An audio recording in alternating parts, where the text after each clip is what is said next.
Yo, what's going on everybody, and welcome back to Pierce's Planet. First things first, I just want to apologize for the plain background that I have behind me. I'm still trying to figure out where in my house I want to do my filming. And so for the next couple of videos, if I'm sitting in front of the camera like this, it's probably going to be in a different area of my house just until I find that perfect spot where I can film the rest of my videos. You may have noticed that there is no intro to this video or anything like that, and that is simply because I want to just get straight into the issue of what I'm going to be talking about in this video. A couple of videos ago, before I moved to Texas, I was posting videos about my Amazon Basin Emerald Tree Boa that I had just got from Nerd, and there's been a ton of comments on those videos of people asking me, how that snake is doing. If you've watched those videos, and I had to force feed that snake, and that snake was kind of sick when I got it, and it just wasn't eating for me. And so I'm sad to say that that snake passed away. The Emerald Tree Boa passing away isn't the only reason for this video. I'm also making this video because not only did that snake pass away, but I also had 4 other animals of mine pass away, and this was all within about a 6-month span. So I've been really dreading this video. I've been putting it off, and it's part of the reason why I stopped making videos for so long, because I was just super sad about this, and embarrassed, because especially coming from a person who has a channel that's dedicated to helping people with their animal care and to kind of explaining different species of animals, to have something like this happen, having one animal pass away is hard enough, but to have 5 of them pass away in such a short amount of time isn't normal. And so I wanted to put this video out for you guys because you deserve it. As my subscribers, you deserve to kind of know what's going on, and this whole channel is based off of transparency, and I'm not going to sit here and try to act like I'm somebody that I'm not. I'm not going to try to sit up here and act like I'm some type of saint. You guys deserve the truth, and so that's what this whole channel is about, is for me to kind of explain what's going on. So what I'm going to do is I'm just going to go through each animal individually and kind of explain how it happened, and then I'll kind of give you guys my opinion on kind of why it happened or why it may have happened. Again, this is a super hard subject for me to talk about. I wish I didn't have to make this video, but when things like this happen, it's important to kind of put it out there so that other people don't repeat your mistakes. So I do think that stress played a huge part in why some of these animals may have passed away. I think the stress of the move and having them in their, basically the travel size containers that I had to have them in while I moved, I think that was just a lot of stress put on a lot of these animals.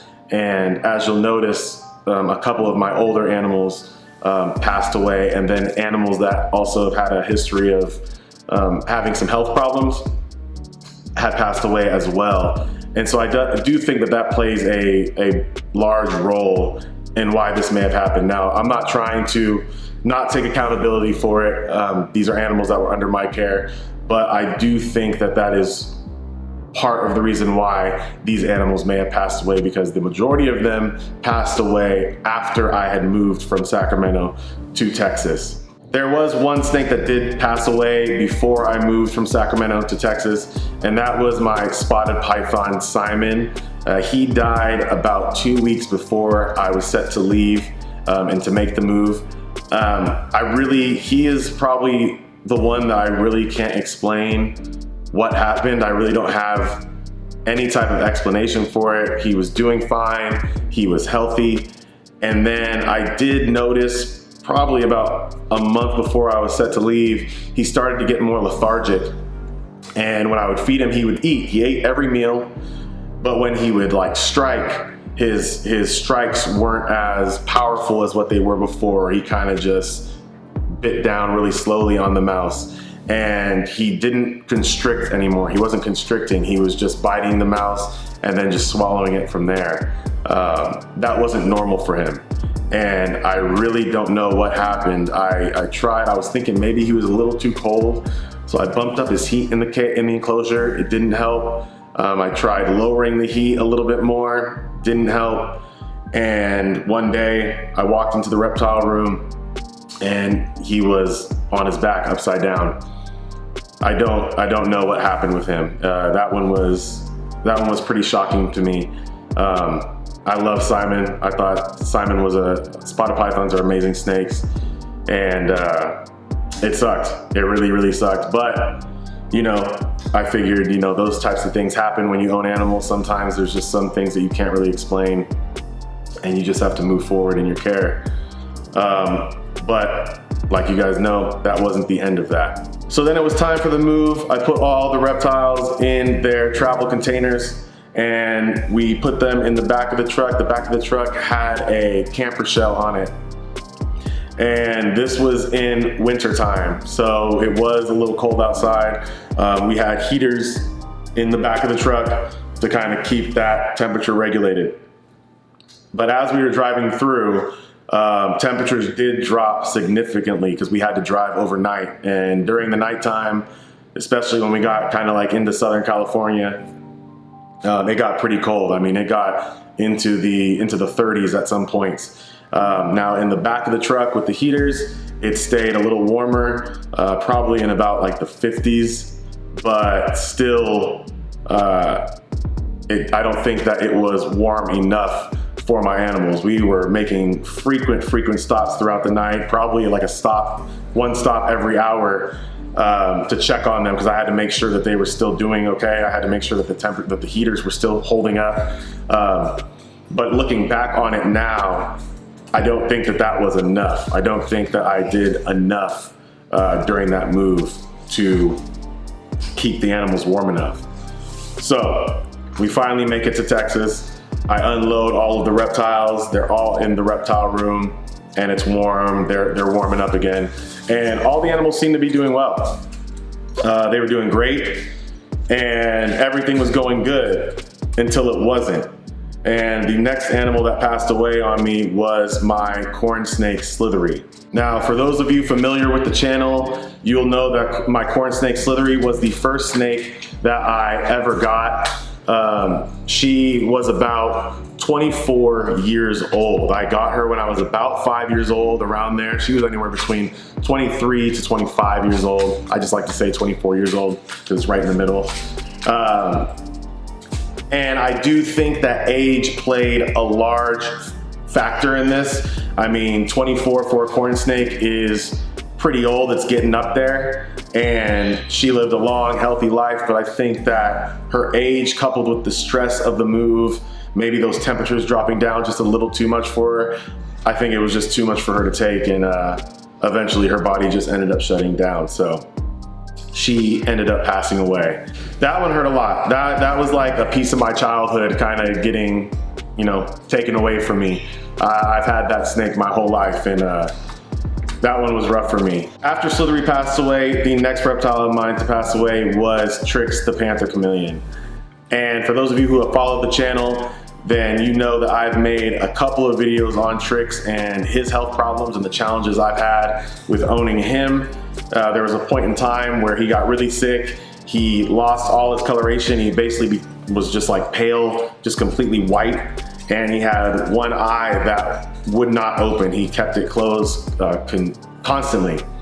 And so I made a whole video on that. I took him to the vet. They gave him medications, and the medications helped. His coloration came back, his eye opened up again, and he went basically completely back to normal. And I also made a video on that as well.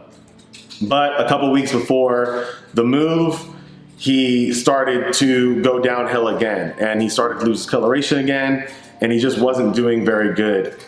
And so I think during the move again, I think stress may have set off and kind of just sped up that process of his body deteriorating. I tried my best. I got him a cage. He was the only animal of mine that because their cages didn't come in time. So he was the only animal of mine that I actually went and bought a new cage for, so that he could be in it and he could have his UVB light and everything that he needed. But over time, he just got worse and worse, to the point to where he wasn't even going into, he wasn't climbing into his plants that were in his enclosure. He was just staying on the ground. until eventually I found him on the ground and he wasn't moving, and I knew at that point that he was gone. So after Trix, the next animal of mine to pass away was Dunk, my White's tree frog. And just like Slithery, Dunk was very old for a tree frog. He was around 16 to 17 years old. The average lifespan of a White's tree frog is about 10 to 12 years, so he was well beyond that range. So he was an older tree frog, and I think, again, like with Slithery, I think that the stress of the move kind of was just too much for him to handle, especially at that old of an age. And so he did end up passing away as well. And so that leads me to the end. So finally, the last reptile of mine to pass away was that Amazon Basin Emerald Tree Boa that everybody has been asking me about. And that one did sting, because I really did try my hardest to get that snake healthy and to put in a lot of work to make sure that that snake lived a long and healthy life. And it just didn't work out. If you guys watch those videos, that snake had a lot of problems. I made a video on how I was trying to force feed that snake. I was able to get a few force feeds in once I got to Texas with that snake, and it just didn't work. I also had a lot of people comment on those previous videos about his enclosure setup and how they thought maybe that the enclosure was too big or that the perches were too large for that size of a snake too. And so I did take those ideas into consideration, and I ended up keeping that snake even when all their cages arrived to my house, keeping her in her travel size enclosure because it was a small size. And I left a small branch in there. It was a very, very skinny branch for her, because I had heard that the branches or the perches I was using were just too big. And so I don't know if the damage was already done and there was just no going back or what, but that didn't help either because she ended up passing away. So I just needed to get that out there, you guys, because you guys deserve to know the truth. And it's just unfortunate. I'm sad, I'm embarrassed, just all the above, because I pride myself in the care that I give these animals. And so, when you own animals like this, you're bound, you're gonna have to deal with them passing away at some point. But something like this, it never happens. It's never happened to me. I never thought it would happen to me in a million years. And that's why I wasn't filming any videos, because I just wasn't in the right mindset. And I would feel like a hypocrite if I was coming on here, talking to the camera, talking about how you should care for your animals when something like this happened to me. And, this really made me kind of question myself and question how I was going about things. And so I really had to take a look in the mirror and get things right. And so that's what I did. And so I feel good now. I feel better and I feel more confident in making videos, but I wanted to get this out there first because I think that my subscribers deserve that. And it's easy to sulk. It's easy to feel sorry for yourself when something like this happens. But you just have to remember that people make mistakes. And there are also, at the same time, there are also things that are just out of your control. And so you just got to do your best to keep pushing forward. And I know that for a lot of people, when something like this happens, when you lose a pet, it may be almost instinct to want to go out and get another pet to replace that pet with. But just remember that no matter how many pets you bring in, you're not going to be able to replace the one that you lost. And so my advice to anybody who's going through something similar or who may have lost a pet recently is just to take the time to kind of grieve and then focus all your energy onto the pets that you do have and make sure that they're getting extra care and quality care. And then when you're in the right mindset, then you can go out and look for that next companion. When all this was going on, I couldn't help but think to myself, if I could just go back in time and just change a few things, then maybe I could prevent this. Maybe this wouldn't have happened.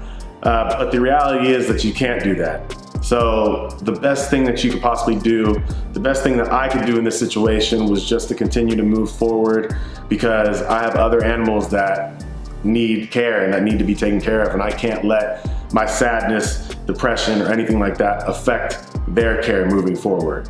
One more thing I wanted to say was that there may be a few animals that you may have seen in the past on this channel that you probably aren't going to see again, or for at least not anytime soon. And the reason for that being, I left them in Sacramento with Anna. And the reason why I did that was because she went halves on a lot of the animals that you see on this channel. And so it was only right that she got to choose some of the animals that she wanted to keep and care for herself.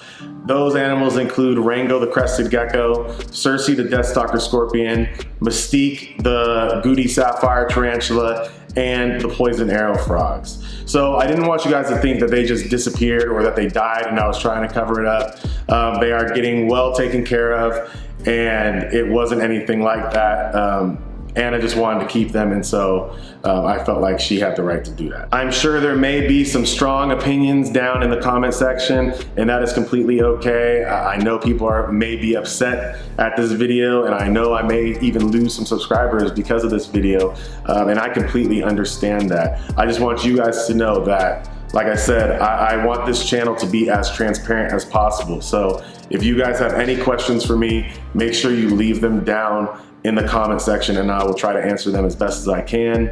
I'm even thinking about possibly, depending on how this video does and how many comments I do get or questions or whatever, I may just do a live, because I haven't done a live yet on this channel. I've been meaning to do that, and I think that would be a good way to answer some questions. So if we get enough comments, then I may just go live to answer all those questions from you guys. Now that I finally finished this video and I've put it out there, I can start to move forward and we can get back to the normal fun content that we usually have on this channel. I just want to thank you guys for taking the time to listen to me talk today and for watching this video. Make sure you guys like, comment, subscribe, and share. My name's Pierce LaValle. This is Pierce's Planet, and remember, it's all about the reps, baby. Peace.